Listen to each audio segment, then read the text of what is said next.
আসসালামু আলাইকুম। আমি শারমিনা আক্তার, শারমিন ফাতিহা চ্যানেলে আপনাদেরকে আবারও জানাই স্বাগতম। কেমন আছেন সবাই? আলহামদুলিল্লাহ, আমি ভালো আছি। আজকে মাসের ২৯ তারিখ। তো মাস শেষ হতে এখনও ২ দিন বাকি আছে, কিন্তু আমাদের বাজার সব শেষ।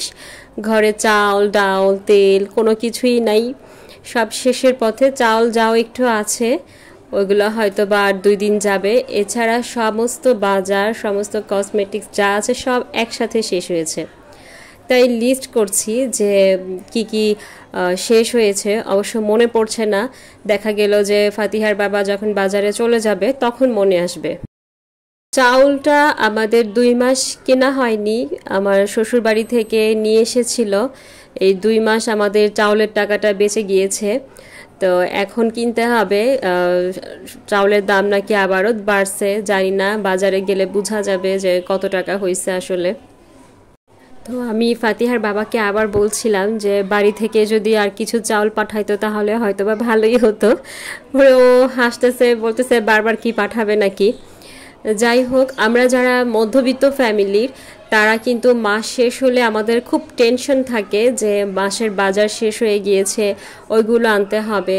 তারপরে ভাড়া, যারা ভাড়া থাকি তাদের ভাড়া দিতে হয়, মানে মাসের ১ তারিখ থেকে ১০ তারিখের মধ্যে ভাড়াটাও জোগাড় করা লাগে।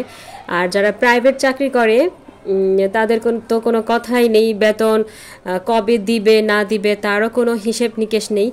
তো এগুলো নিয়ে খুব টেনশনে থাকা লাগে আসলে। তারপরেও আল্লাহ যেভাবে চালাচ্ছে আলহামদুলিল্লাহ ভালোই চলছি, একভাবে না একভাবে চলে যাচ্ছি। এভাবেই বা কয়জন চলতে পারে। তো মাসের বাজার নিয়ে আমার খুব টেনশন নাই, আমার টেনশন হচ্ছে আমার কসমেটিক্স নিয়ে। তো ফাতিহার বাবাকে বলেছি যে আমার সমস্ত কসমেটিক্স শেষ হয়ে গিয়েছে, আর আমি আগে যেগুলো দিতাম এখন সেগুলো ইউজ করতে পারি না, কেমন যেন আমার মানে খারাপ লাগে ওগুলো দিতে। তো ফাতিহার বাবাকে বলেছি যে একটু চেঞ্জ করে সব কিছু নিয়ে আসো। তো ও একটু চেঞ্জ করে নিয়ে এসেছে, সাবান, তারপরে ফেস ওয়াশ, স্নো, এগুলো সবই চেঞ্জ আমার এখন। মেয়েদের কিন্তু কসমেটিক্স আসলে একবেলা না খেয়ে থাকা যাবে, কিন্তু কসমেটিক্স না ইউজ করে থাকা যায় না আসলেই।